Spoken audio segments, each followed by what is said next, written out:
Ladies and gentlemen, I ask you to please rise.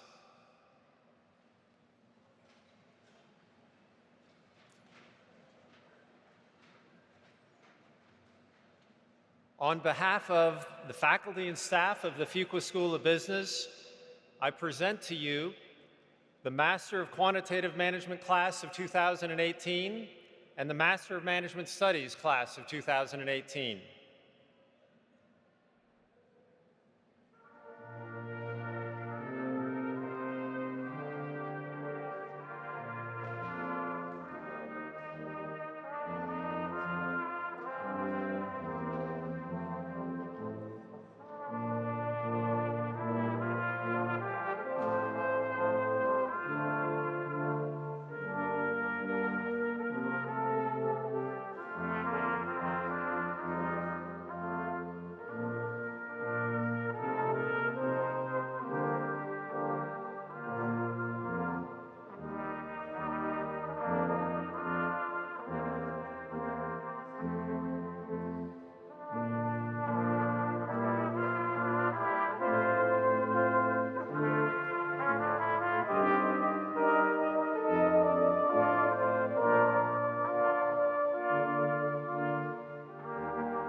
Please be seated.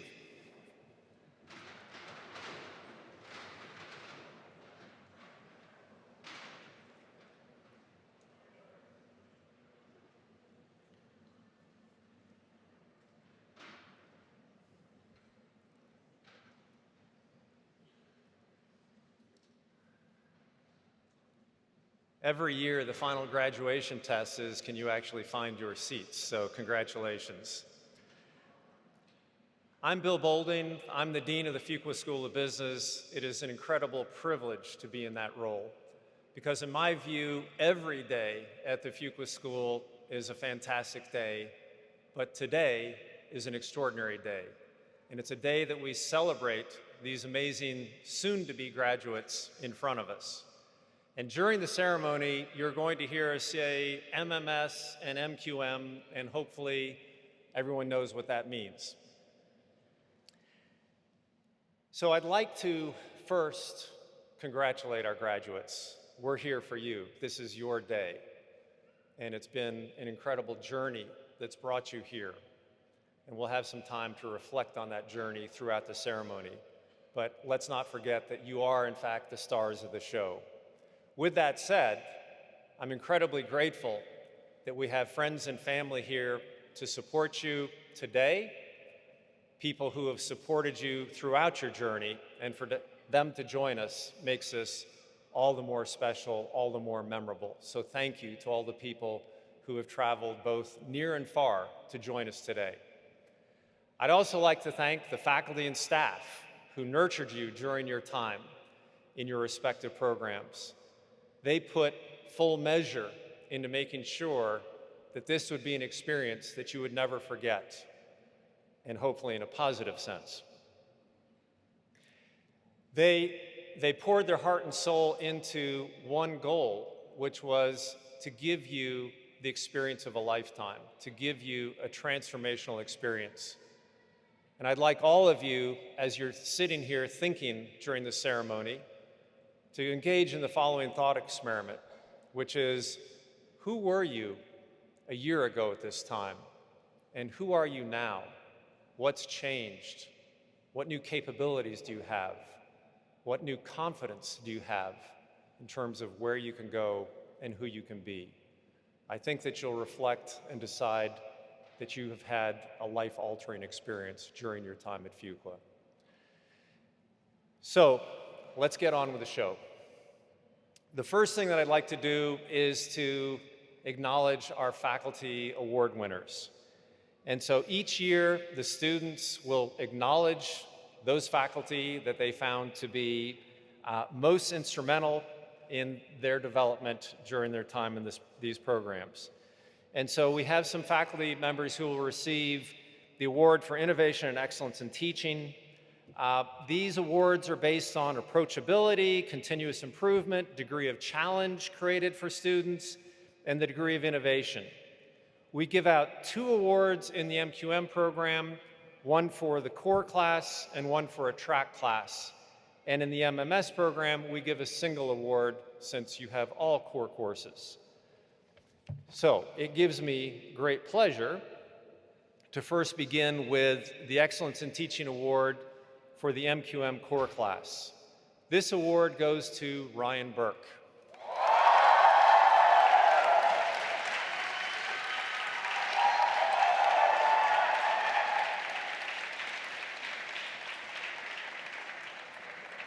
So it may be, based on that response, no more words are needed.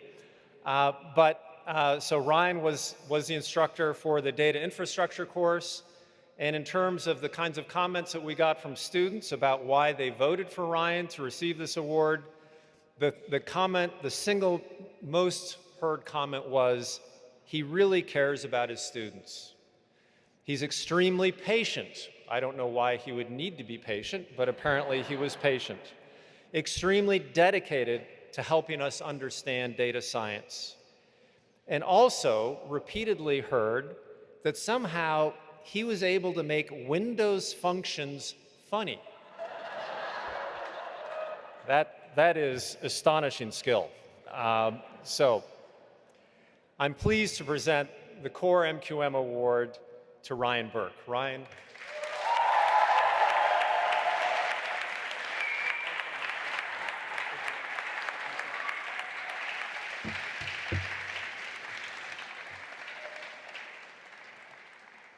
Thanks, MQMers.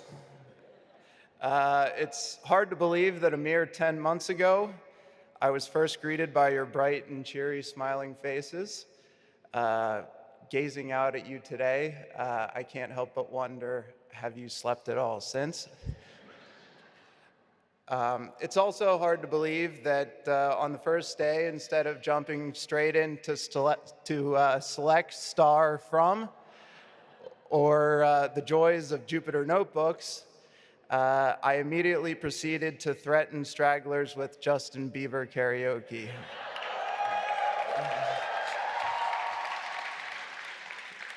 Still not sure how that's a good thing. But look at what it revealed. We quickly learned the importance of studying hard so we could stick with our day jobs.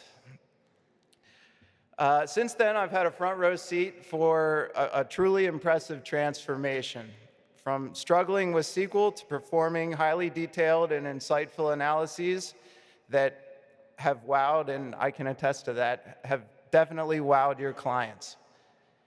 You should all be very proud of the time and effort you invested to succeed in this program and to prepare yourselves for what's next.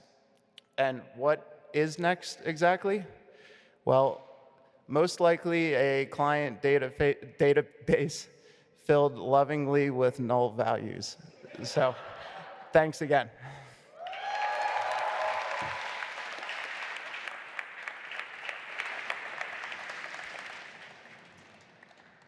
So next, I give the Excellence in Teaching Award for the MQM track class, and this award goes to Kevin Shang.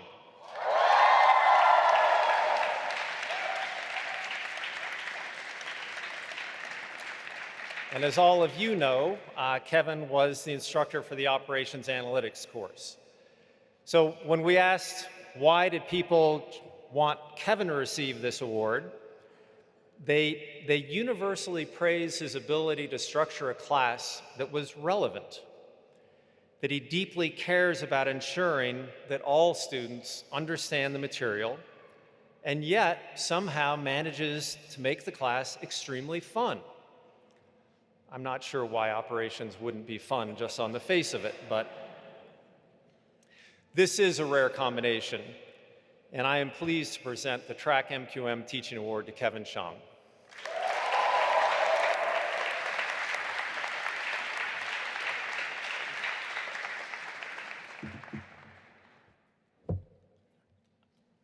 Hello, everyone. I'm very honored and grateful to receive this award.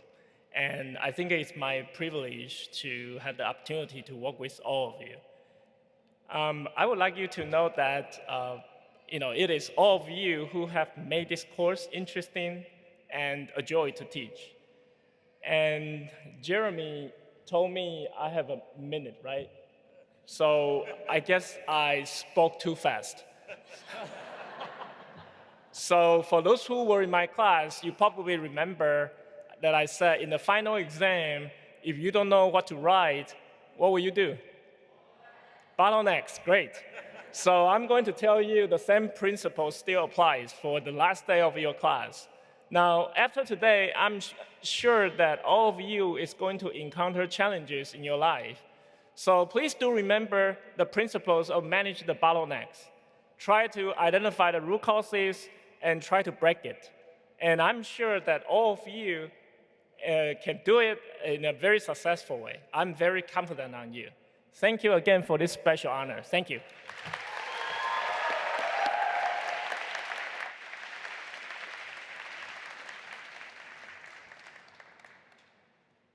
Okay, now turning to the MMS Teaching Award. So the Excellence in Teaching Award recipient for MMS goes to Scott Dyring.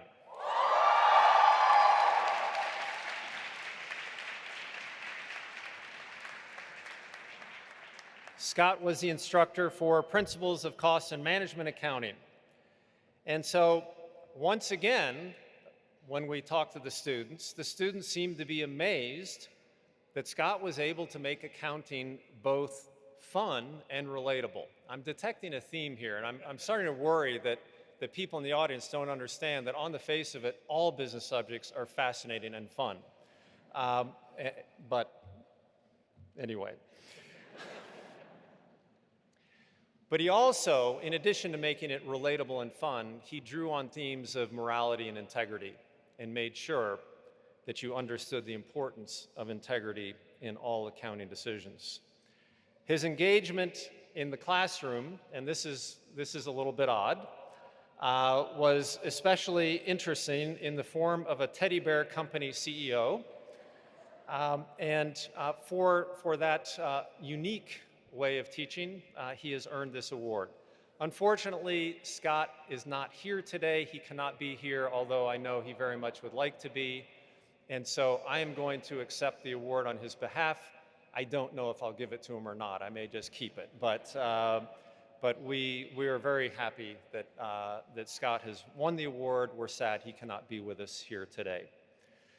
Okay, so that's the end of teaching awards, and now in the spirit of giving and continuous improvement, I'd like to welcome to the stage those individuals whose work this year will help Fuqua continue to grow. And so could I please welcome the class gift presenters Isabella Sanchez and Samuel Wajenki to the stage.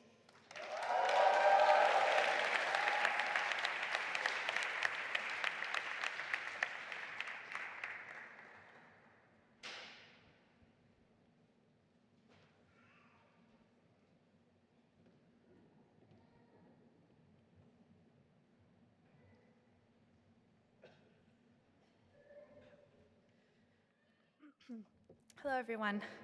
On behalf of the MQM and MMS classes of 2018, we would like to present this check to Dean Boulding to show our support for the Fuqua School of Business. This gift to the Fuqua Annual Fund helps fund activities such as faculty research, scholarships, and academic excellence. The MQM and MMS classes of 2018 collectively contributed $1,500. Thank you all for your participation and support.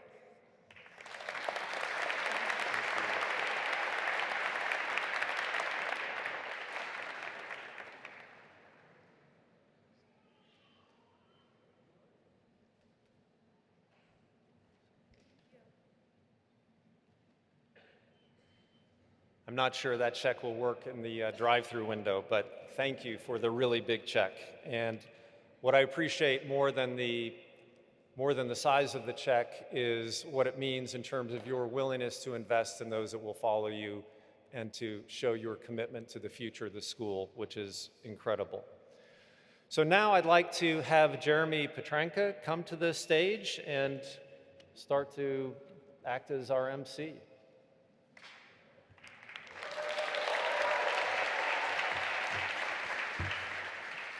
Thank you all very much. Thank you all for coming tonight. It's a really special night for all of us up here. I'm not going to be up here very long at this moment because right now I'm very excited to present two of our students. Each is going to be presenting a speech. They're selected to represent their classes. Up first, we have Tone Duan, speaker for the Master of Quantitative Management class of 2018.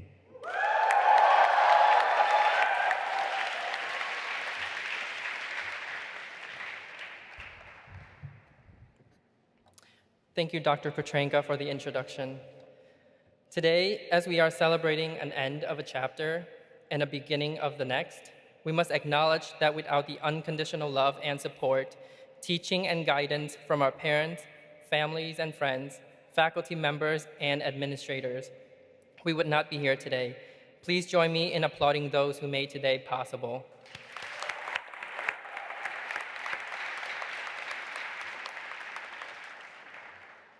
Sitting here, you may feel a bit of nostalgia. I know I do, as our Fuqua moments are becoming fewer and fewer. 10 months ago, 140 students gathered for the first time at Fox Center as the inaugural class of Master of Quantitative Management. Some of us had just graduated from undergraduate studies, while others had worked for a couple of years. For some of us, coming here was a natural step in pursuing a higher degree. For others, it was defying cultural norms. Mariam convinced her family to support her pursuit of education in a society where girls get married at a young age. Getting into one of the best business schools in the world wasn't easy. Many of us spent months preparing for the GMAT and other exams to be competitive for the spots in the program. For Xin, he almost cried when he first walked into Fuqua as a student. One of the many reasons why the experience here at Fuqua had such transformative effects was because of diversity. At the same time, there were barriers that existed simply because of how diverse we are, and also barriers we put up ourselves, being in a new and unfamiliar environment. Sometimes we may feel the need to speak a certain way or to behave a certain way to fit in, but we shouldn't. We should not let others define who we are. While adaptation is necessary, let us not fail to recognize the fact that we are all outsiders, one way or another, and that we should welcome disruptions from time to time to challenge our thoughts and perspectives. As we have learned from experience, being in a team with people of different backgrounds can really help us grow. We should embrace diversity and additive differences because we are better than the sum of our parts. Moving forward, we will need to maintain the same mentality and resolve to knock down walls and barriers, to create inclusive and accepting environment for ourselves and others. Parents, you might be curious to know what we learned here. Let me tell you. On average, we had classes 4 days each week, and on each day, we spent 4.5 hours in class. That was also the same amount of the number of hours we had for sleep each night. Even though MQM students were undoubtedly smart and creative, the 10 months were not all smooth and fun. There were really trying times when we wished we could sleep it off and wake up with job offers. That was not how it happened. But it wasn't all bad either. Through all that we had to deal with, we had one another. Friends and classmates supported each other by reviewing resumes, holding mock interviews, and even cooking for each other. Teammates stepped up when others needed time to focus on preparation for interviews. Classmates like Karan and Daniel held workshops to educate their peers on machine learning and networking. Abi and others organized the Indian-Pakistani Independence Day event, which inspired Shin, Max, Victoria, Simon, and others to plan for Lunar New Year celebration, hoping to bring a piece of their home and culture to share with others. None of us really believed in the idea of Team Fuqua when we first arrived here. Now we know better. Team Fuqua exists, a supportive community in which you are and will always be a part of. Over the course of 10 months, we learned a lot, sometimes more than we could handle. I believe we can all say for certain now that we are much better equipped compared to last summer. But when you leave this place, it will not be your ability to write R or Python codes that will make you stand out. You will succeed because of your determination and curiosity. It will be because of your confidence and your willingness to take risks and fail. Before wrapping up, I want to take a moment to say thank you. Thank you for making the journey one of the most fulfilling. Thank you for the friendship, the memories, and all the love and care. And especially, thank you for inspiring me each and every day. I would, in other situations, ask you to go out and make an impact. However, having the privilege of knowing you, I know you already have, and you will continue to make impactful changes. Congratulations, inaugural Master of Quantitative Management, Class of 2018.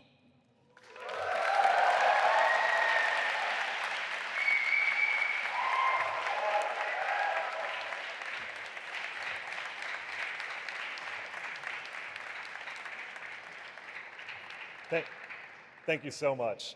I would now like to introduce the class speaker for the Master of Management Studies class of 2018, Pritish Matai.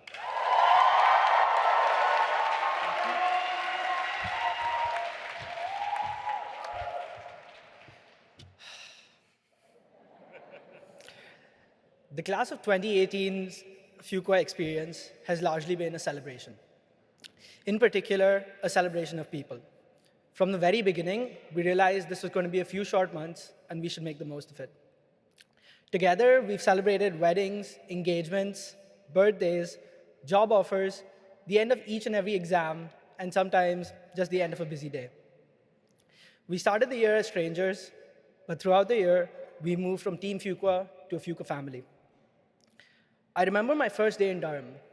I came in with a carload of IKEA furniture, was incredibly tired, and could not wait to see my new home for the next few months. Without my asking, 8 of my classmates, people I had never met before, came up to my car before it was even parked and helped me move in just so that we could get to know each other sooner. Of course, it didn't hurt that I had a full case of beer with me. Over the course of the program, we climbed some really tall trees, rafted down a man-made river, went both skiing and to the beach together, camped out twice for basketball games in this very stadium. I taught a class at Fuqua and even got marked as a Lions territory. Don't ask me how. When I think about this year that has passed, I remember cycling down Times Square at 3 a.m. with a Frenchman, watching the entire OPEC get bribed by a Panamanian wielding snickerdoodles, and helping a 300-pound Ohio State footballer up a 10-foot wall. I remember all the foosball games between classes and the run to get quesadillas during break. But before the disapproving glares of all the parents burned through me, believe it or not, we did learn a lot this year.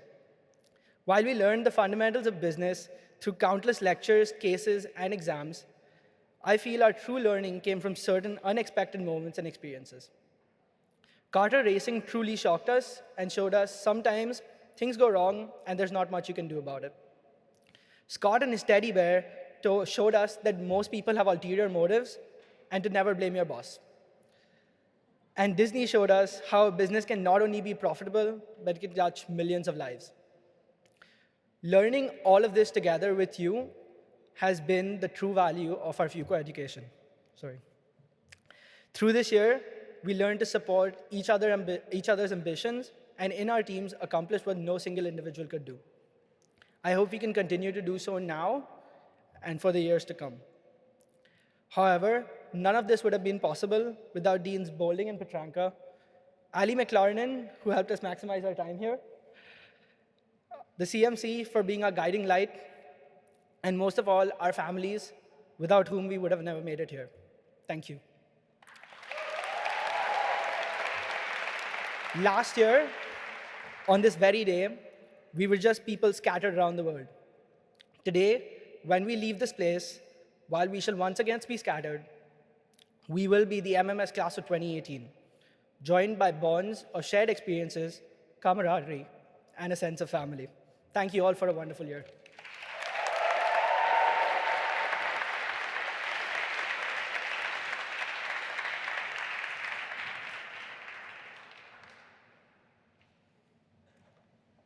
I'd like to thank our 2 exceptional student speakers. Thank you so much. It's now my great privilege to introduce the commencement speaker, David Snow, who is the founder and CEO of Cedargate Technologies. When I try to identify the appropriate commencement speaker, it's a very tough bar to get over in terms of the things that we look for. And so let me just tell you the criteria that we use in selecting the speaker before I tell you a little bit about Dave. So the first thing is that we want someone who is very accomplished in his or her business career, that they can show you something in terms of where they've gotten to that you can aspire to as you begin your career journey. You want someone who's full of insight, because they're going to take this opportunity to give you their wisdom based on their experience. So you want someone who's learned from that accomplishment. You also want someone who's a role model. We want to put someone in front of you where you say, wow, I want to do business the way that individual conducted his or her life. And finally, we really like it if the person is connected to Duke. That gives us the little extra something. So let me tell you how Dave checks those boxes. And let me start by talking about how he's connected. So the first thing is that he's been a great friend to the business school over a period of many years, having graduated from Fuqua, earning his Master of Health Administration degree a number of years ago. In addition, Dave's daughter, Ashley, who's sitting in the audience, was sitting in your seats just a year ago as a part of the MMS program. And in fact, his family began because he met his wife, Lynette, while she was doing an internship at Duke Hospital while Dave was a student in the MHA program. And so the connections to Duke run deep. He currently serves on our board. And here's where I know something up close and personal about the insight and wisdom that he brings. We consistently benefit from the wisdom that he's accumulated through what has been a spectacular career. And the fact that he's willing to give back with his time and his energy is so important to the school as we continue to build while he's in the middle of yet another successful launch of a company. So in terms of what he's accomplished, over the last 40 years, he's done an incredible array of things in the healthcare industry in particular. He has been the CEO of a Fortune 50 company. He's been involved with payers, with providers, with innovative healthcare startups. And in fact, Dave was the very first Fuqua alum to become a CEO of a Fortune 50 company. So he is at the forefront in terms of demonstrating the success of our graduates. So he founded Cedargate Technologies in the last few years, where it's a healthcare analytics company. And so he's in the predictive analytics business. And he's currently CEO and chairman of that. Before that, he was chairman and CEO of Medco Health Solutions, which he grew into a Fortune 34 company. He took Medco public in 2003, having grown it from a $30 billion business to a $72 billion business over a 9-year period. In terms of his ability to not just accomplish remarkable things, but to do it the right way, he's been named repeatedly as one of the top CEOs in the world. He's been named one of America's best CEOs by Institutional Investor. He's been named as one of the best performing CEOs in the world by the Harvard Business Review. And so he has not only had incredible accomplishment, but he's done things in a way where people say that is excellent leadership. In fact, I would argue that what he's demonstrated is our highest standard of leadership, which is leadership of consequence. And so without further words, Dave, if you could please approach the podium.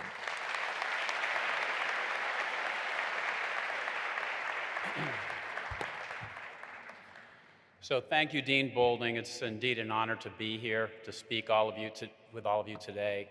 And congratulations to the MQM graduates and the MMS graduates. It's truly a wonderful day for all of you, and I'm sure you're excited about where you're heading. I also want to welcome and thank all the families that are here, as Dean Boulding mentioned. My wife and I, along with my daughter Lauren, were sitting right up there last year, same time, same place, watching this ceremony while our daughter Ashley graduated. So I know it's a proud moment. I know it's an important moment. And I want to tell you what I think my job is. I think my job is to tell you what I learned after I left the seats you were in exactly 40 years ago. A lot happened. And many people would wonder, okay, so where did you start? How did this happen? So I'm going to tell you that when I got out of graduate school, I thought I was going to run hospitals my entire life. That was my plan. I was passionate about it. I thought that's what I would do. So I did a residency out in Omaha, Nebraska at St. Joseph's Hospital. I thought that after that, I would come back and I'd be an administrator in a hospital, maybe run some departments. Then I thought maybe by the time I was 35 or 40, I would run a hospital. And I thought maybe by the time I got to 55, I'd run a health system with multiple hospitals. Then I thought I'd retire at 65 years old with a $100,000 salary a year. It was 1978. I know you're laughing. That was a lot of money back then. So, it didn't work out like that. The only thing that I had in my mind beyond that business plan was to marry Lynette. And that part worked. But running hospitals didn't work. I ran them for 5 years. So I went and I basically was a director of clinical and ambulatory services in a hospital for my first 2 years. Then I became the administrator of a hospital. By the time I was 26, and I did that for 3 years. And I didn't want to be the CEO of a health system after that because I realized that healthcare is really messed up. There are perverse incentives that drive the cost of the system through the roof without related improvements in quality so badly that it offended me. And that's where I actually developed my real passion. And I chose to leave the hospital industry. And I went to the dark side. I have physicians in my family. And when the dark side in my world is going to HMOs, to managed care, to actually try to change healthcare at a systemic level. So I did that, and I went to a company called US Healthcare, a publicly traded company, Wall Street darling, growing through the roof, and I loved it. It was fantastic. I learned all kinds of new things that I never imagined I'd learn, and I definitely wouldn't have learned in a not-for-profit environment. How to drive earnings per share by quarter, marketing and sales, medical delivery, very complex contracting, all kinds of things that were phenomenal. But after doing that for 5 years at US Healthcare, I became president of HMO New Jersey. I then went to corporate in Blue Bell, Pennsylvania. I decided I wanted to do something else. Okay, I decided managed care really might work for a Medicaid population. Medicaid is the program in this country that serves those who are at poverty levels. They're very vulnerable. They have lack of access problems, and managed care was a great solution for them. So I left a great job with US Healthcare to create yet another company in another vertical within healthcare. I founded this company with 3 partners. We ended up winning a huge Medicaid managed care contract in Pennsylvania. Then we grew a network and built this out into New Jersey. We built it out into New York. And long story short, we ended up selling that company for $570 million to United Healthcare. After that, I ran another very large health plan that was broken. I love turnarounds. So again, I took big risk to turn around Empire Blue Cross Blue Shield, which was financially underwater. I was the president and chief operating officer. We turned it around. We took it public in November of 2002. Then I went to take over another troubled company. It was Medco Health Solutions. It was owned by Merck at the time, the big pharmaceutical manufacturer. And basically, we turned that company around, as Dean Boulding said. When I took it public in August of 2003, it was a $30 billion company. We took it public. It had a market cap of $6 billion. We turned it around. It was under Justice Department investigation when I took it over. We had some massive branding to fix. It was hard work. I had a great team of people. And in 9 years, we grew it to $72 billion in revenue, a market cap of $34 billion, and we sold it to Express Scripts. So I was 58 years old by the time that happened, and I thought I would now retire. Didn't need to work, and it was a horrible experience. I really didn't like it. I joined a lot of boards. I'm on a couple of public company boards, some private equity boards, some boards like Fuqua. But I'm an operator, and I like to be intellectually stimulated. I like to compete. I like to innovate. So, and by the way, if I didn't decide to go back to work, my wife would have made me go back to work. There wasn't room for 2 CEOs at the house. So, I then created a big data predictive analytics, prescriptive analytics company in healthcare, which is doing very well, and I'm very closely monitoring the MQM program because I'm hoping the types of graduates that come out of here will come seek jobs with me. Just make a note of that. So moving forward, I thought what I would do is just say through all of those, that is totally not, that wasn't my plan. And I'm going to tell you that I'm willing to bet 95% of you who think you kind of know what your passion is and what you're going to do for the rest of your career, don't. Look, it's 40 years later, my path was accurate for less than 5 years. And then it's completely off the charts. And the reason it's off the charts is you actually start to refine what you're really passionate about. You start to really refine what you're good at. And when you combine what you're most passionate about with what you're really good at, that's where you're going to find your greatest success, and that's where you're going to enjoy your job the most. Because if you're going to be successful, a leader of consequence, it's a lot of time and energy, and you better love it. Or else you're going to just want to go fishing. You just won't want to be doing this. And then you're going to miss a phenomenal opportunity with what you're armed with coming out of this program. So what did I learn? If I just summarize what I learned of those 40 years, just from what I can do, I learned I love to innovate. I'm willing to take risk and innovate and try new things. I have a passion for it. I didn't know it when I was sitting in your seats. I love to drive disruptive change. When HMOs came to the market, indemnity insurance ran healthcare in this country.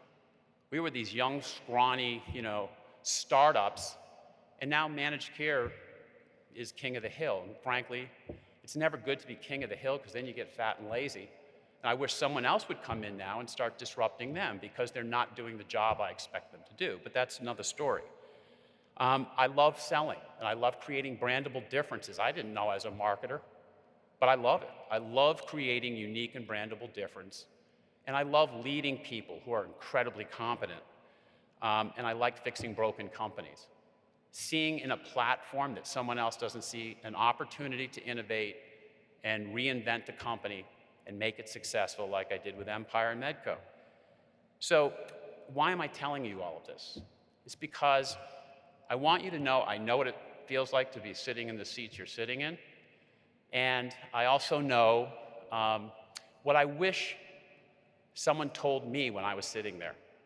And so I'm going to try to give you the top 5 things that I think are really foundational at this stage you're in.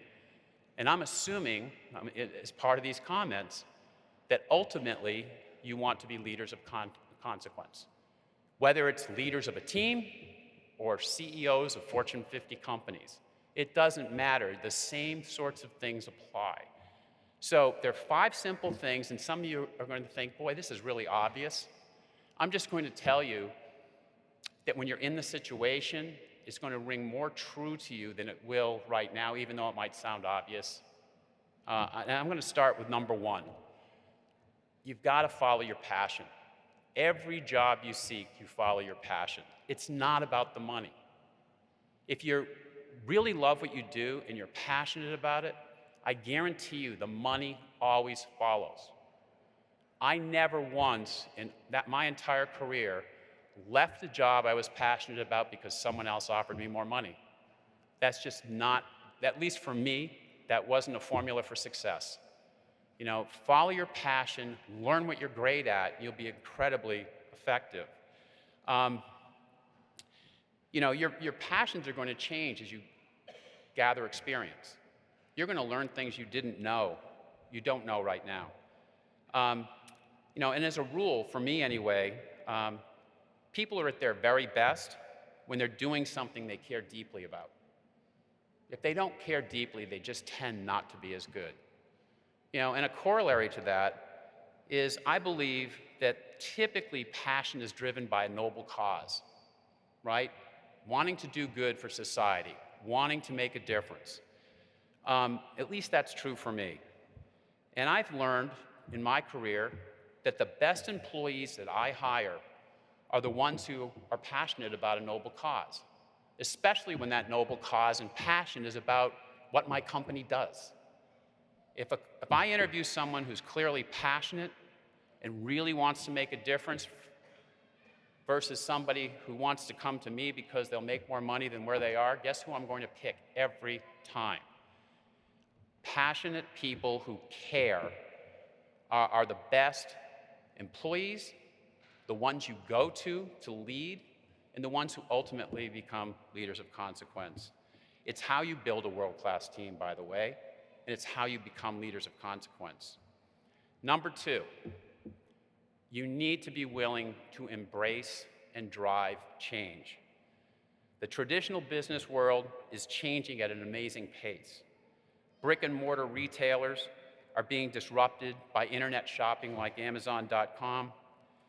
Pitney Bowes, which is a postage meters company, and the US Postal Service is being disrupted by the internet, and they're actually in the middle of transformations right now. They're in some trouble. Physician office practices are being disrupted by telemedicine, the use of new technology, which changes the way doctors practice medicine in their office settings. Premise-based computing, like IBM, is being disrupted by cloud-based computing. We all know this. So you have a lot of great, iconic companies who are working very hard to remake themselves to cope with a very rapidly changing world. It's exciting, but it takes leadership to get from point A to point B. Kodak was disrupted by digital photography. They failed to make it. I think most of you know that story. In healthcare, vertical and horizontal consolidation is dramatically changing the way healthcare is going to be delivered. CVS Caremark, which is a retail pharmacy, is in the process of buying Aetna, one of the 4 largest health plans in the country. Walmart, big box retailer, plans to buy Humana, the biggest Medicare health plan in the country. United Healthcare is buying physician practices all across the country. The list goes on and on. The world needs great leaders who can successfully manage dramatic change. The world doesn't need leaders who fear change. Leaders of consequence can't fear change. They have to embrace it and drive it. By the way, at this early stage in your careers, driving and managing change hones your leadership skills. It makes you more valuable inside the organization you participate in. It's a great way to become a more valuable employee. It's a great way to become a leader of consequence over time. It's my observation that individuals who fear change seldom become leaders of consequence. Leaders who resist disruptive change typically become custodians of the past and have short-lived careers as CEOs. The third thing is never stop learning. This is called commencement, which is kind of the beginning. Keep learning, listening. There's a lot more to learn with really practical experience. For me, when I'm not learning, I get bored. That's when I look for my next gig or invent my next idea, because I want to always be intellectually challenged, moving forward. Nothing gets stagnant. Stagnation's not a good thing. Related, don't fear failure. Fear of failure is the #1 driver of inaction. The definition of success is being right 51% of the time. Leaders of consequence are willing to try the untried. Fear of failure crushes the spirit of innovation. What you try won't always work, but you will always learn enormously in the process. I've had my own setbacks. I've had my own challenges. And by the way, I think the adversity associated with those challenges basically create an intestinal fortitude and character just like fire forges steel. I'll give you 2 examples just to put it in perspective. When I was running Oxford Health Plans, we were Wall Street darling. We were growing like a rocket ship. We outgrew our claim system, our computer systems. They literally were exploding. So the company flash cut to a homegrown computer system they had been building for the last 5 years. They jumped over, normally you run in parallel. They jumped over, the lights went out. We couldn't pay a claim, so we couldn't pay the doctors and hospitals who cared for all of our members in the health plan. We couldn't bill premiums to our employers, so we had no incoming revenue. We couldn't underwrite our business. It was amazingly difficult, amazingly difficult.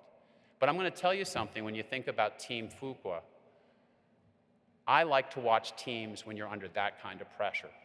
It's easy to be a great teammate when things are going well. You learn so much about a person when you're in a foxhole together, when you're really struggling with really difficult things. And I just think that you should be aware of that. And by the way, the people who have been in the foxholes with me for all the turnarounds I've done, all the explosive growth I've been involved with, many of them are still working for me today. They're my team. They're my Team Fuqua. And they're phenomenal. We learn together. We get better together. It's a real luxury, and it's phenomenal. The other example is Empire Blue Cross Blue Shield. So what I didn't tell you about that is it was a turnaround. We ultimately did take it public. But in the middle, half of our employees, over 3,000 employees, we were in World Trade Center. So on 9/11, we were the fourth biggest lessor in the World Trade Center. We were on 10 floors, over 3,000 people. Plane 1 hit Tower 1. That's where we were. So they didn't teach you in business school how to manage that kind of disaster. I had 3,000 people without a building to go to work to. I had server farms for all of my technology. I had call centers in that building. They were gone. I had no assets, no desks, no nothing. I lost 13 people. I went to 13 funerals. Putting the company back together, making it so that the customer never knew those buildings went down and housed half of our employees was probably one of the biggest challenges of my life. Never mind the heartache and the trauma of that entire event. But again, I think I came out of it stronger. I'm glad I'm alive to say that. And I think it's important that so long as you survive, bad things help you get better. And I think that's part of life. You shouldn't fear failure. One more thing. I think this is a really important thing. It's a more subtle thing. Organizational culture matters. What do I mean by that? You need to learn to recognize what a bad culture is. It really saddens me to watch young, talented people modify their instinctual behavior when they get inside a company that has a bad culture. They learn horrible habits, and if they stay long enough, it really hurts their career. So, what are the kinds of things I'm talking about when I talk about bad culture? Well, one, and this is Jack Welch's favorite one, the old CEO of GE. He used to say, you don't worship the org chart, because when you do, your rear ends are facing your customer. And what he's really trying to say is when you're all facing and worshiping the people above you, trying to impress them and not looking outward to your clients and satisfying their needs as a team, you're going to be mediocre at best. It's not a great culture. It's one where politics tend to grow. Office politics, which are highly unproductive and quite often toxic. In fact, many of the turnarounds I've done, the first thing I had to do was fix culture. The cultures were often responsible for the biggest part of the problem in these turnarounds. Second thing I think you should think about is success breeds arrogance. And arrogance is the beginning of the downfall, always. This is true for individual people. It's true for companies. It's true for societies. When people get arrogant about their fantastic success, they tend to forget what made them great. And that is always the beginning of the end. You go from world class to mediocre, you lose your customer relationships, and only bad things happen. So you won't be able to influence necessarily the culture right out of school, but your job is to be aware of it. Don't buy into it. Don't learn the habits. And do the right thing. Do the right thing for the customer. Be a leader. The only last thing I'll point out, and I think you know this, but meritocracy beats entitlement in any organization. Advancement on any criteria other than merit is a cancer in an organization, leading to mediocrity at best. I've seen it many times. It is toxic, and it ruins teams when it's not about merit and what you've done. So, in closing, there's no guarantee that any of you will succeed. There was no guarantee that I would succeed when I sat in your seats. But I can tell you from 40 years of experience that understanding the concepts I just laid out would have been helpful to me 40 years ago when I was sitting where you're sitting. And where are you sitting? You're sitting on the precipice of enormous opportunity in a world that needs your skills and your leadership. So have the courage to follow your heart, do what you love, be an agent of positive change, and work hard. Ultimately, you will become leaders of consequence. I'm confident of that. And so I give you my best wishes for every success, and again, congratulations and thank you.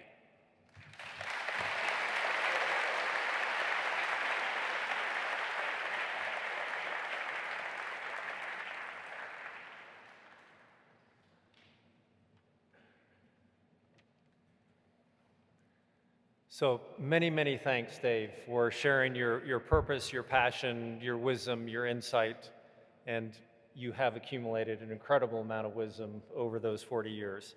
On behalf of the entire Fuqua community, I'd like to share this gift with you.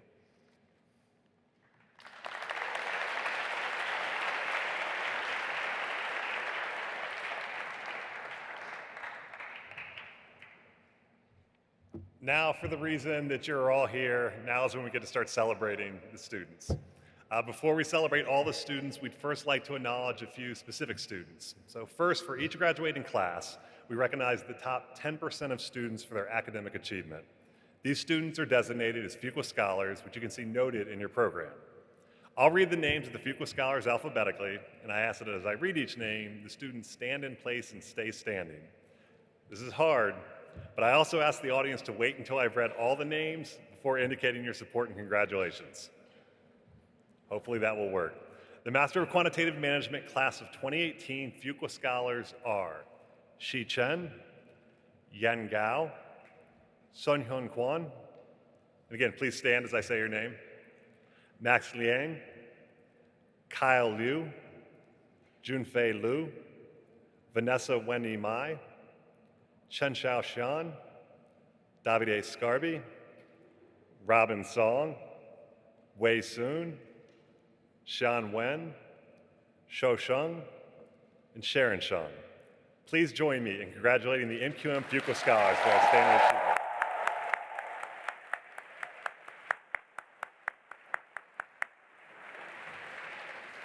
You can please be seated.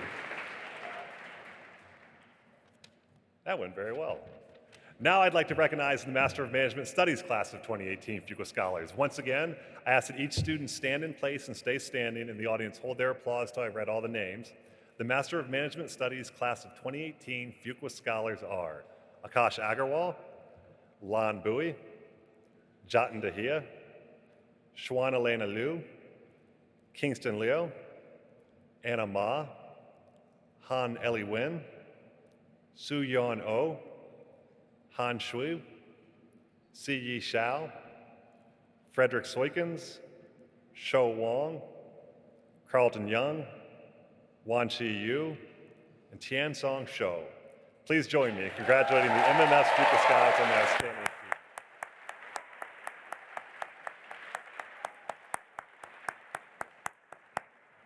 I would now like to introduce Alistar Erickson Ludwig, Assistant Director for the MQM program, and Allie McLaren, Assistant Director of the MMS program. Alistar and Allie have been absolutely critical to the success of both these programs, and I really can't thank them enough. They're now going to each present a Team Fuqua Award to an outstanding student from each program.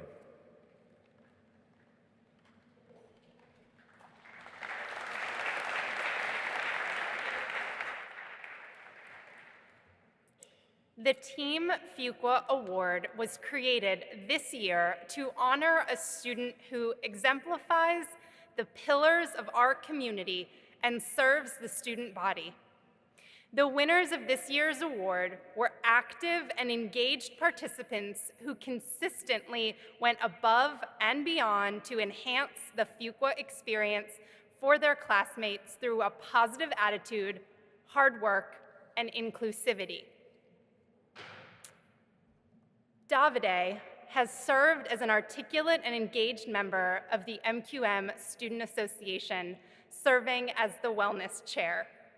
In this role, he has been innovative with his approach to helping his classmates take deliberate pauses to relax and reflect with friends. In this role, Davide has been integral in class cohesion. His attitude, behavior, and ideals fit well with the principles of Team Fuqua. He practices authentic engagement by caring about himself and his classmates while engaging in topics he is passionate about. He is a true team player who supports those around him. Finally, he upholds the pillar of being a loyal classmate who looks out for and supports his peers. It is with great honor that I recognize Davide Scarbi with the Team Fuqua Award.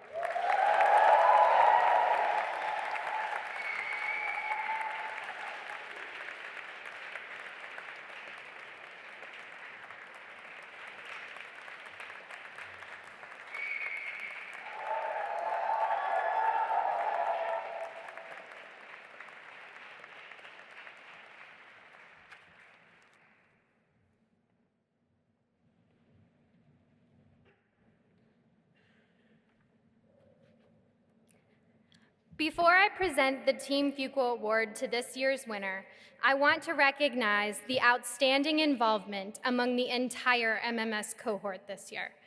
There were a number of leaders who stepped up to guide diverse initiatives for the class, and many students put in a lot of time and effort to make these past 10 months memorable. On behalf of the MMS staff, I want to congratulate you for all that you have accomplished this year. This year's Team Fuqua Award winner is someone who exemplified the paired principles of our community, going above and beyond in her service to others.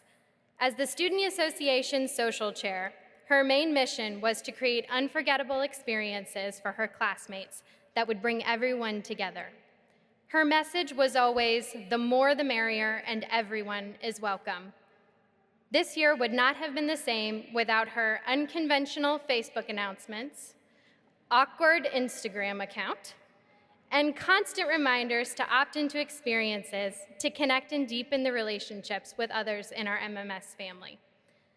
I asked some of her teammates and classmates to share a few qualities that describe her. They shared words like unique, friendly, energetic, caring, quirky, free-spirited, and supportive. She is certainly all of those things, but there's one word that I think sums her up best and is also a big part of what Team Fuqua means, and that's authentic. To me, this hits closest to home because I have experienced the most in working with her these past 10 months.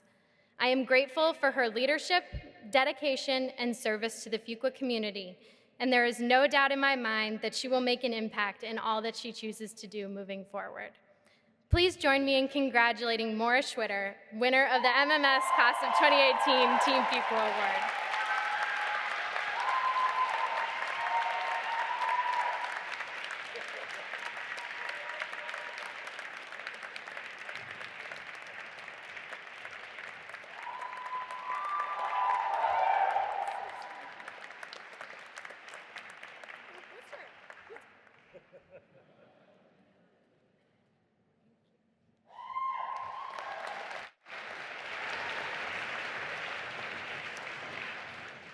Thank you both again, and thank you everyone in the leadership for both MQM and MMS. It's been a truly amazing year. And now it is time to individually recognize all of our graduates. The actual diplomas are going to be distributed immediately after the ceremony at the reception in the Fox Center, which we encourage everyone to attend. Today, we want each of our graduates to come forward to be recognized and congratulated by Dean Boulding, David Snow, and myself. We're going to begin with the Master of Quantitative Management class. We ask that the graduates to file up to the stage on the right, and as your name is called, accept your scroll and our deep congratulations. At this time, I'd like to ask Alistar Erickson Ludwig, Assistant Director of the MQM program, and Meredith Boland, Associate Director for Career Services, to please come forward and read the names of our graduating students.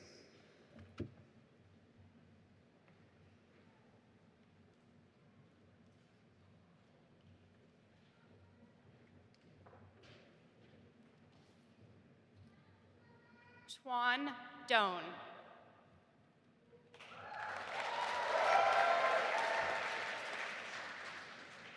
Davide Scarbi. Isabella Alonso Sanchez. Mohammed Abdullah.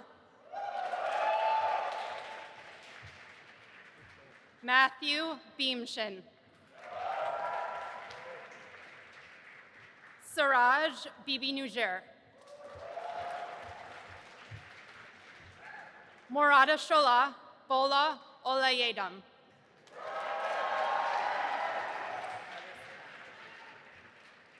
Iris Cow.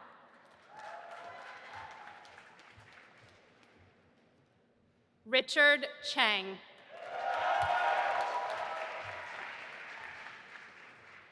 Tina Chen. Chelsea Chen.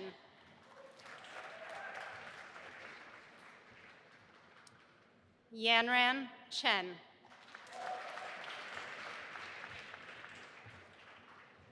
Yiling Chen.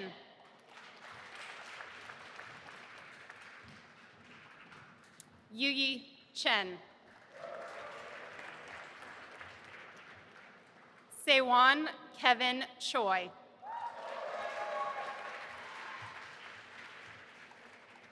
Shubham Chowardy.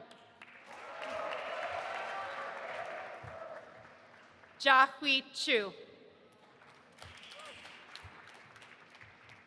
Robert Clark.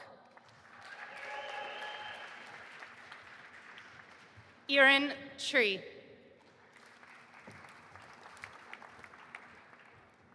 Dhruv Dev.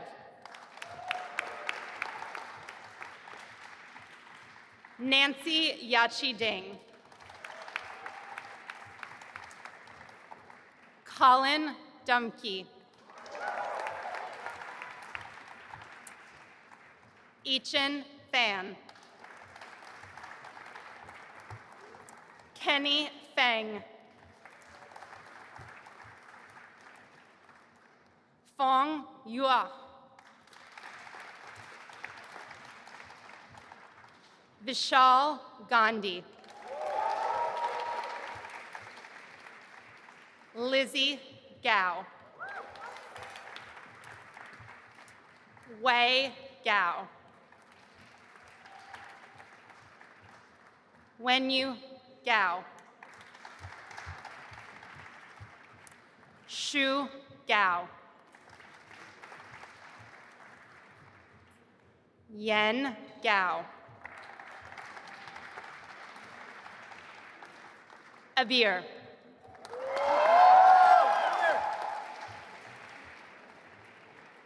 Boy Kun Shi. Chandrika Gupta. Daehoon Ha. Benny Han. Yuda Jiang. Shin Jin.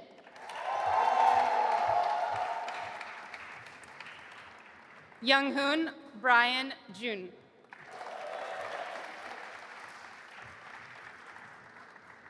Isha Takar. Fahmi Khalid. Harjot Singh Kohli. Seung Hwan Kwan. Viet Tuan Lee.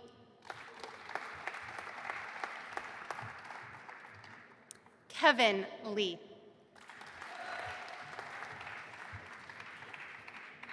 Chen Lee. Cheng Lee. Chris Lee. Winnie Lee. Yuying Li. Max Liang. Enyu Leo. Henry Leo. Xingzhu Leo.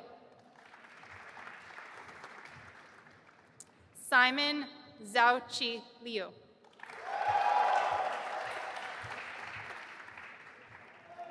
Junfei Liu.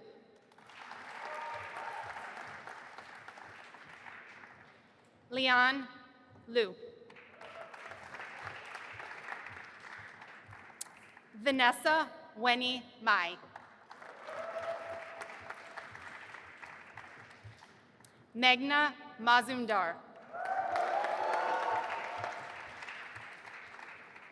Kelsey O'Brien McDonald. Dia Metropolis. Annabelle Nguyen. Lingqi Ni. Lexi Pan. Inta Pan. Joseph Papashan.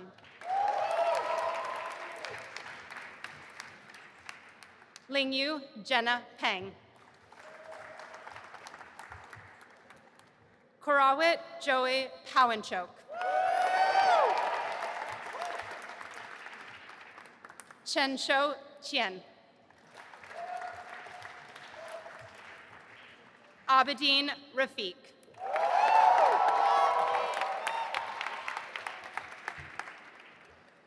Karan Rajvanshi. Aaron Carmine Rodriguez. Alejandro Rodriguez Botero. Sophia Alexandria Rowland. Vatsal Sangvi. Mahin Saeed. Alper Sayaner. Hallie Elizabeth Scott. Amr Fuad Seifeldin.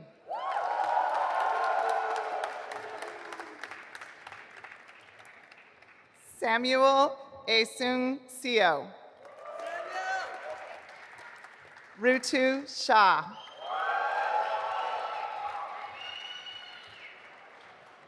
Rita Shao. Xinyi Shen. Daniel Robert Simon. Abhinav Singh. Gamini Singh. Gayung Song. Robin Song. Gongle Sun.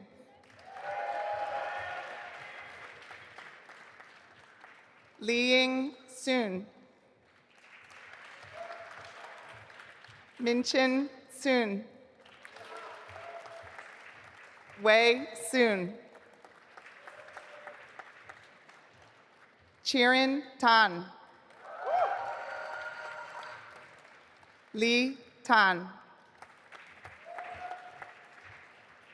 Jennifer Maureen Tardival. Adi Tenmoli. Cloris Tian. Abudai Tripathi. Benjamin Allen Vaughn. Jean-Dominique Vijanani. Wandi Wang. Samuel Yokai Wang. Zifang Wang. Yibing Wei. Chen Wen.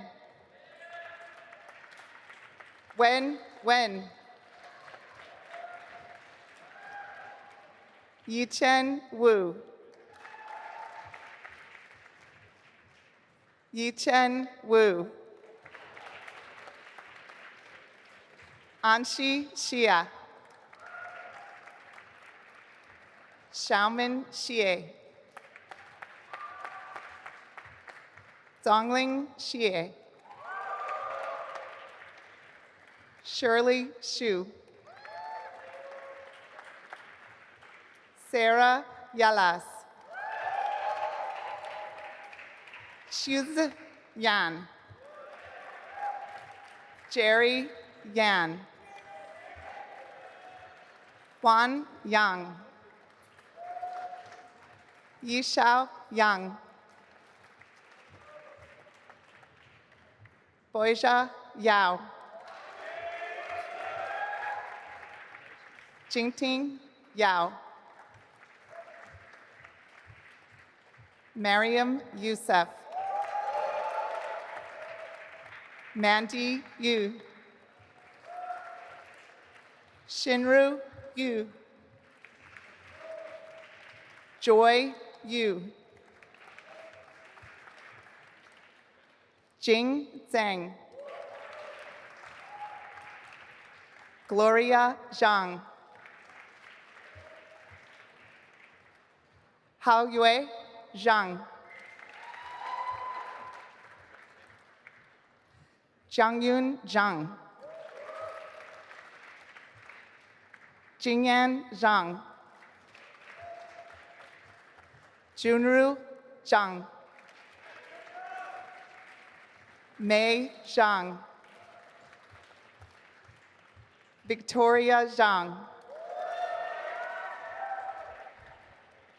Chiga Zhang.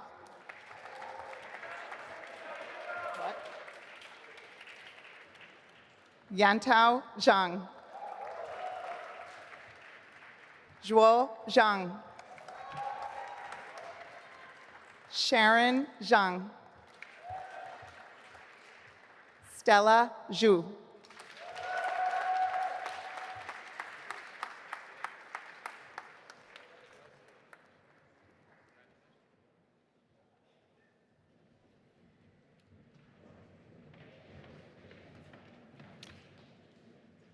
Congratulations to the Master of Management class of 2018, the first one ever.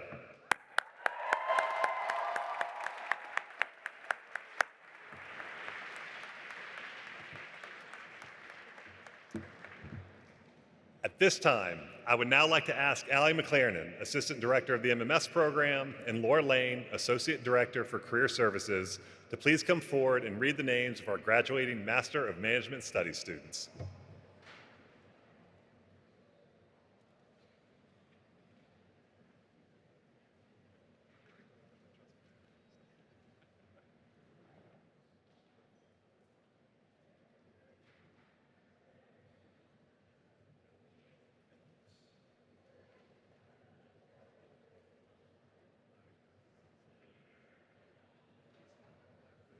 Pritish Matai. Maura Teresa Schwitter. Samuel Gard Wajenki. Anna Sophia Adames. Akash Agarwal. Salman Ahmed.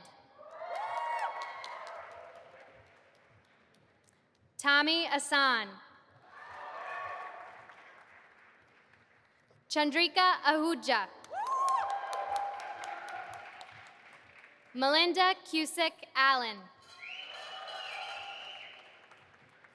Elise Amedro. Juan Carlos Roca. Mariam Atif. Jessica Kristen Barfield. Alexander George Belia Martinuk. Melissa Denise Bloom. Jack Henry Bruckner. Lon Bowie. Andrew Burton. Jasdeep Chavala. Yutone Chang. Lauren Elizabeth Chilton. Kristen Julia Chu. Olivia Chun. Anna Catherine Collins. Deanne De Silva. Jatin Dahia. Yash Ajay Dumao. Ding Ga. Asia Charisse Dixon. Katie Dozier. Fernanda Duarte. Maria Begonia Fazdavalos. Jillian Ferraro. Marcus Garberg Fjordtoft. Jonathan Gareth Fu. Daniel Gerard Fowler. Samhita Gadam. James Douglas Gallion III. Matthew Stephen Gates. Arash M. Ghazanfari. Stephen Lee Gray. Rebecca Danielle Greenwell. Junpu Guo. Sarah Nasher Hamasager. Eric Hansen. Somaya Hyatt. Colbert Heathcote.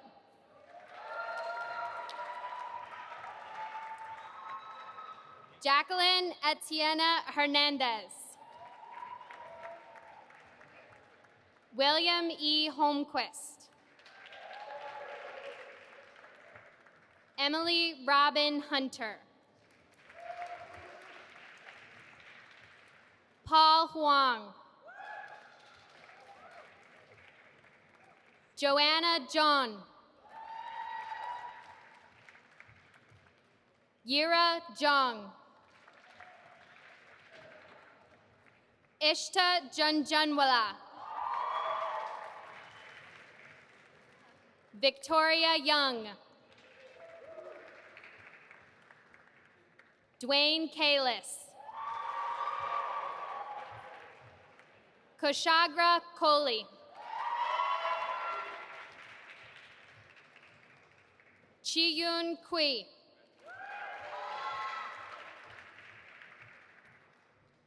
Shooting Lee. Yaning Lee. Seth Nathaniel Liebert. Emily Lynette. Evan Richard Lyle.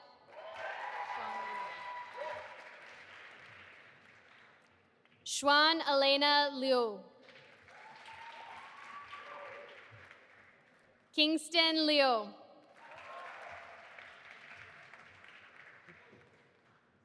Anna Ma.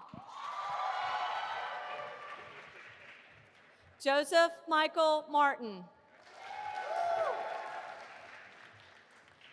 Regine Martin. Patrick Michael Miller.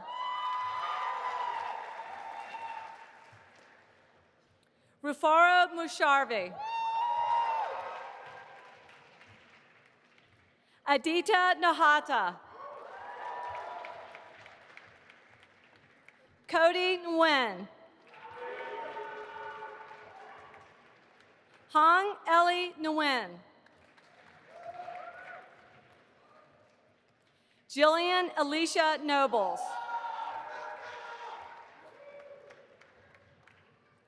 Michael Odom. Su Yuen Oh. Rena Okachi. Anthony Ortega. Chloe Sochung Park. Tyler Conklin Patrick. Mariana Pereira.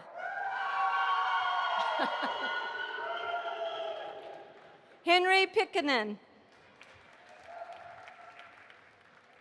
Han Chiu.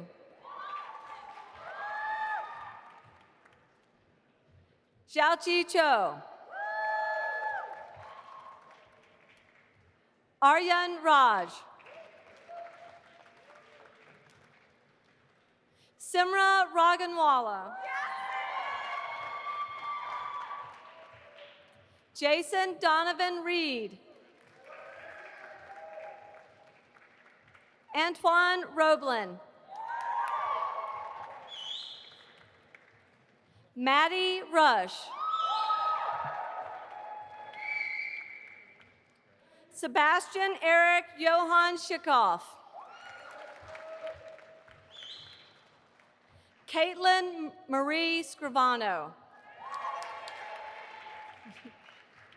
Francis Gamby Sensenbrenner. Siyi Xiao. Sid Sharma. Iwan Shin. Yanan Karen Song. Teodora Stomanovska. Ishwin Elisa Su. Andrew David Sussman. Frederick Soykens.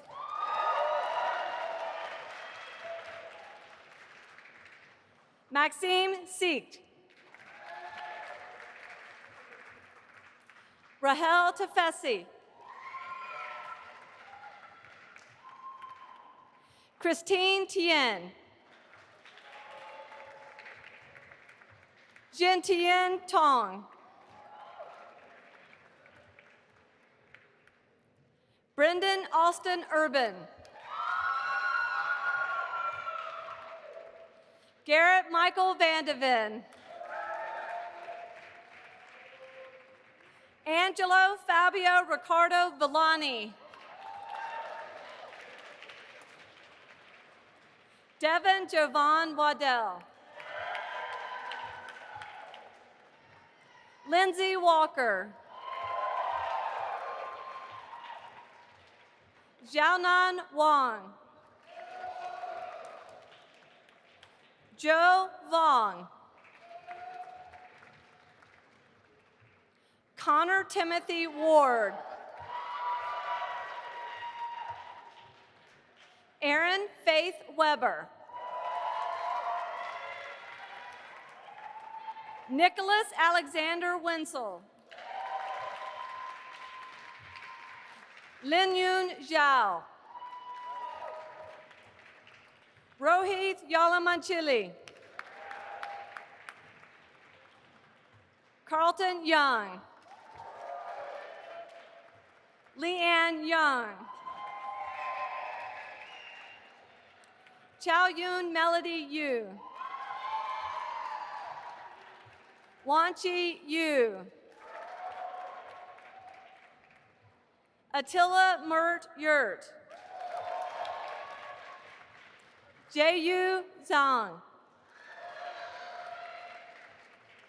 Jiexing Zhao. Mengmeng Zhang. Tianzong Zhou.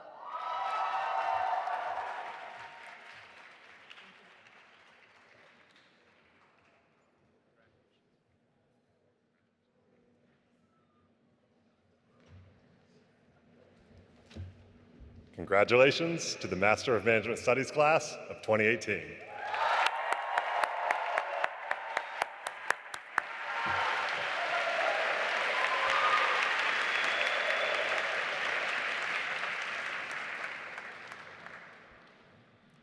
Could I ask all the students to please rise?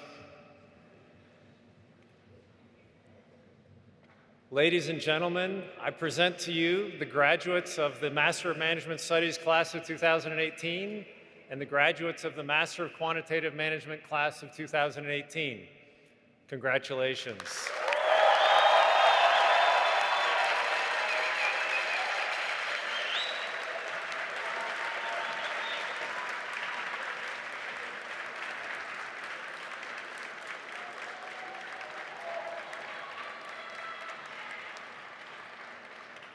So I'm going to ask the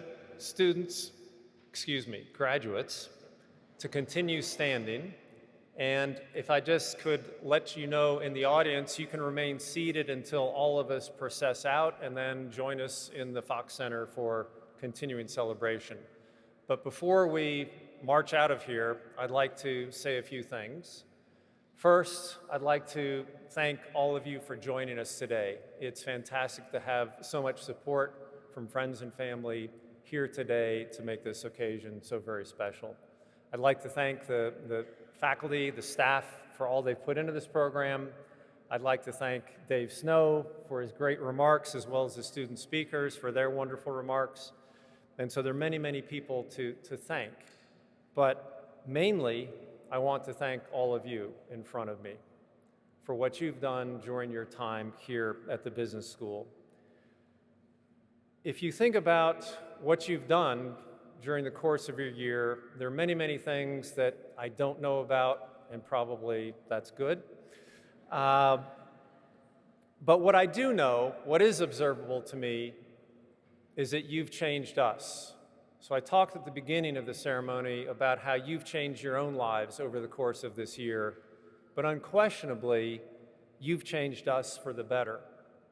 And so I thank you for everything that you've done to make the most of your experience and to make the most for people who will follow you. Now, every year, students like me to say something about what makes them different. And I finally figured out after a few years that when students would ask, what is it about us that makes us special, that what they really wanted to know is, are we your favorites and are we the best students ever? And so let me start with the class, the MQM class. Unquestionably, you are the finest MQM students ever to grace these halls.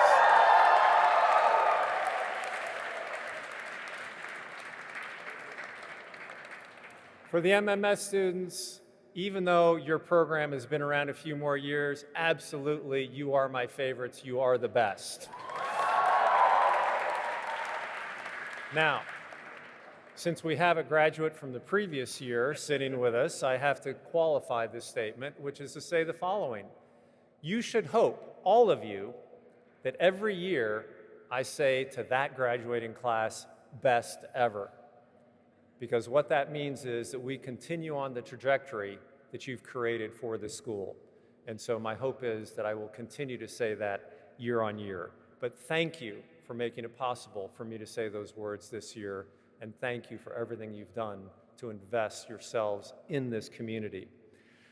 So having thanked you, I'd like to make 4 requests of you.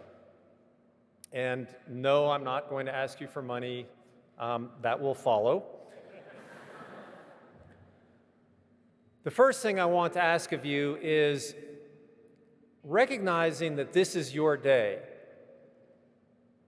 But the reality is your day is possible because of the generosity of so many others. And so please take time out after the ceremony to show your appreciation to the people who got you to this point. It's an amazing accomplishment, something of which you should be very, very proud, but what should make you proud is the people that were behind you that helped you get there. So please take that time to show your appreciation today. For those who can't be here with us, please let them know and continue to thank the people who got you here as often as you possibly can. Second thing I ask of you is that you stay connected to us. Pretty soon, you're going to move off to all corners of the world. But Fuqua is in all corners of the world, and you will find that you'll have fellow alums wherever you go.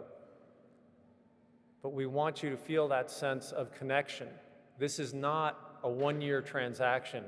This is a lifetime acquisition and a lifetime partnership, that you're a part of Team Fuqua, that you're a part of this community, and it's something that we want you to continue to value and continue to maintain those connections in a way that you can give back to the people that follow you and offer, as Dave Snow has done today, the wisdom and insight that will follow with you in your careers.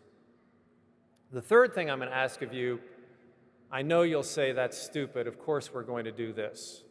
But that third thing is, please stay connected to each other. The thing is, right now you realize that you've spent this amazing year together and you've created these incredible bonds with one another that are so meaningful. And you're thinking to yourselves, I will never lose touch with these people who've become so important in my life. I'm going to make sure that I hold on to that. I've got news for you. When you leave here, life happens. And all of a sudden, you're going to be caught up in a million other things that will demand your attention, demand your focus, and it will be all too easy to lose track of the people here who have such meaning in your lives. And so my point is this: don't just take the relationships that you've built for granted, continue to work on them, because they're going to take a lot more work after you leave here and after you do disperse all around the world. So please, please, take advantage of this incredible asset that you've created together in terms of this community that supports one another. The fourth thing is simple. Our commencement speaker talked about being a leader of consequence, and that's what we ask of all of you. No matter what your passion may be, where that passion takes you, what we hope is you've made a difference in our lives, and now it's time to make a difference in other lives, the people that you engage with as you embark on your career journeys. And so please, please make a difference in the lives of others. Please go out and live lives of success and significance. Please go out and prosper, be happy. And that's all we can ask of you. Thank you so much, and congratulations again.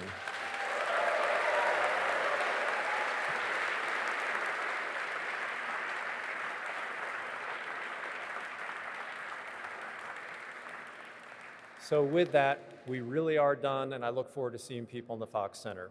Thank you.